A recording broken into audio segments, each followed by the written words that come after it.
feel like you are just drowning in your task list? No matter how hard you work all day, you finish the day with more items on your to-do list than you actually started with?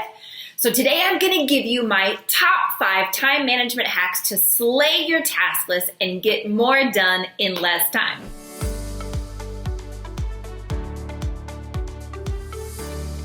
Hey, I'm Haya, and I work with high-achieving women and those who aspire to become high achievers to help them channel their focus, upgrade their mindset, and overcome the obstacles that are standing in their way of success. For the past 18 years, I have been literally obsessed with productivity. And not because I'm a type A task management freak, but because I actually want to accomplish something with my work. I want to make a difference in the world around me. I want my work to make an impact. And in addition to that, I want to be able to shut it all off when it's time to turn it off so that I can take time for myself to refuel. And so that I can spend time, good quality time, with the people that I love and care about in my life, not carrying around guilt all the time. So today I'm going to share with you my top 5 time management hacks and the best tips and tricks that I know that I have learned along the way to help you do just that. Here we go. Number 1. Hold a power hour as your first working hour every day.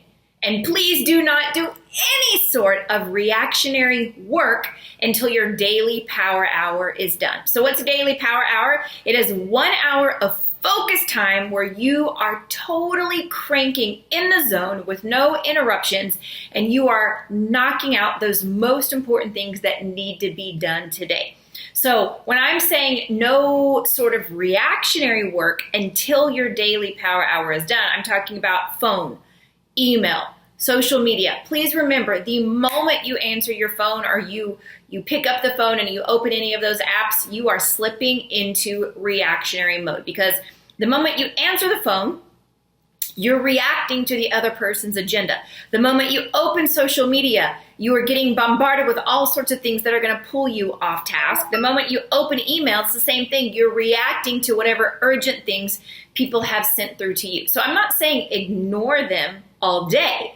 I'm saying just wait with those until you have done your power hour. You know, there are ways that you can actually set your email on pause. You can set your email to only come through a couple of times a day, and you can eliminate all the notifications and the dings and the bells and whistles from your phone so that you're not getting bombarded and getting pulled into reactionary mode all day, right? So power hour first before you allow yourself any of those other reactionary work items. Okay, number 2, block your time and batch your projects. Block your time and batch your projects. So block your time. This means separate your personal time from your professional time, from your philanthropy time, if you're doing that as well. Okay, so you only do those projects during those time blocks, because let's be honest, multitasking and hopping back and forth between tasks never ever works. Okay, so I've given you some examples before. I have what I call a daily FMH. It stands for Family Maintenance Hour. So during that 1 hour every day, I bundle and batch all of the things that I'm doing for my family. If I've got to call doctor's offices or make appointments or do research or take care of bills, anything that needs to be done from the family maintenance aspect, I put it under that 1 hour, and you would be shocked how much you can get done when you are totally focused and bundling those things together. And as far as batching your projects, I will just tell you that I batch my tasks across all 3 areas, across my personal life, my professional life, and my philanthropic work. So for example, in my professional life, I batch my content creation, whether that's making Instagram reels or writing emails or website content, etc. Okay, in my family life, as I've showed you several times recently, I batch our food prep. And in my philanthropic work, I batch donor calls. So there are all sorts of things that you're doing repeatedly again and again and again. And if you will batch it instead of start, stop, you will be floored at how much quicker you can move through that work. All right, moving right along to time management tip number 3. Make appointments with yourself for each task. So So if I'm going to do work today, for example, I'm not just going to block out 3 hours of work and I've got a list of 10 tasks that need to be done during this chunk of time. That is highly ineffective, and it's always depressing to see how few things we get done in that list. What I want you to do instead is I want you to really think through each one of those 10 tasks, for example, and guesstimate how long each task will take. And then block out an appointment for that amount of time in your calendar, because this is so important, y'all. If it is not going to fit in theory on paper in your calendar, it is certainly not going to fit in real life, because projects always take longer than we think they're going to, and stuff pops up to interrupt us.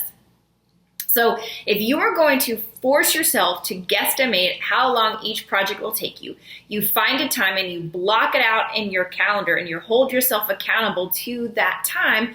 This will also help you massively to prevent project creep. So instead of one project taking you 2 hours, remember, the projects and the tasks will always take the amount of time that we give them. Okay, it's rarely going to take you less time. So if you start setting alarms for the start and stop of each time block, that is going to really help you stay on track. It's going to help you learn and become stronger at guesstimating your time. And as you continue to lean into this and work through it, you're going to become better and better at guesstimating those projects. You're going to become better at dealing in honesty with yourself. And in the long run, that's actually going to help you scope out and block out your time better. Remember, we start ugly, we fail forward, and we keep getting better. All right, time management hack number 4.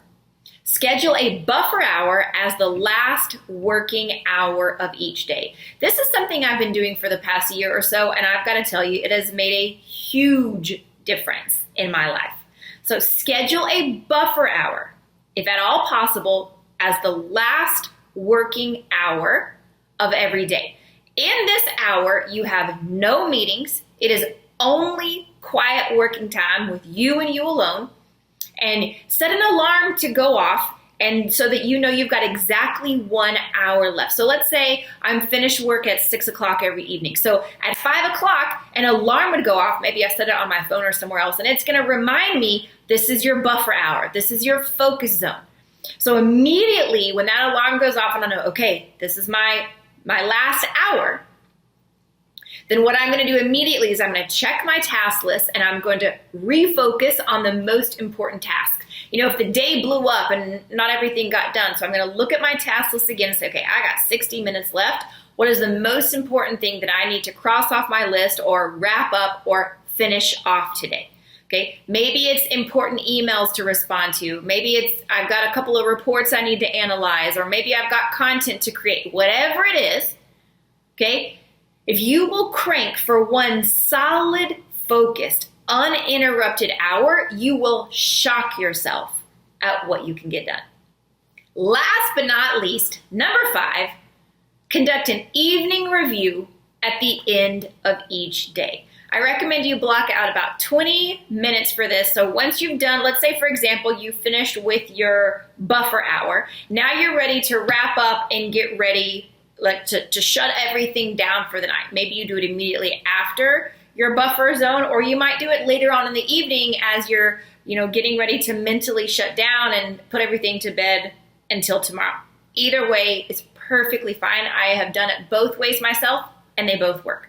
Okay? So I would recommend that you block out about 20 minutes for your evening review. You might need a little bit longer than this as you're first just getting into the rhythm, but once you have done it several times and it's just becoming second nature for you, you will easily be able to crank through it in 15 to 20 minutes.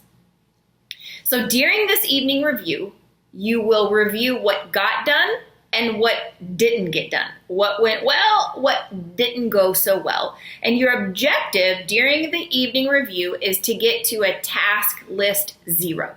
What is task list 0? You may have heard of inbox 0. You get to where there's nothing left in your inbox, which I totally don't subscribe to that theory, as you may have heard me mention before.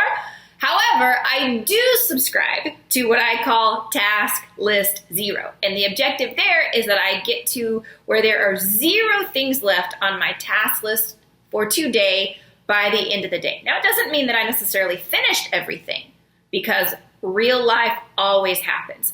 But what I want you to do here is you're going to move the remaining unfinished tasks from today to somewhere else that makes more sense on your calendar or your schedule, not automatically moving it to tomorrow's list, okay? Because let's be honest, that's just going to set you up for failure and frustration before you even start the day tomorrow. But take a look at the rest of your week, okay? Is this task going to fit anywhere? Is it going to fit anywhere else in this week? If so, you can add it to that day's list. If not, put it back to your master task list and review it again at the end of the week when you're planning for next week. So by the time you finish the day, you finish your evening review, you've got nothing left on your list for today. Everything has been sorted and repositioned for success. And you can take a quick glance at what is going on, what's on your plate for tomorrow, because the subconscious mind actually works to complete a list. So if you have in your mind a list of things that are going to be happening tomorrow, your subconscious will actually work on creating solutions and setting you up for success while you're sleeping, just simply because you know what's coming. So if you review your schedule for the day tomorrow and you review your task list, it is so powerful that you will wake up empowered and ready to go in ways that you literally cannot imagine, because it's not happening on the conscious level, it happens on the subconscious level. It's so, so powerful. And then, as I said, you already have your task list 0, which means you have moved everything off the list so you can be free and clear and not feeling buried under this burden of all the things that didn't get done today. Got it? All right, try these 5 time management hacks, and I promise you will slay your task list and get more done in less time. Love ya.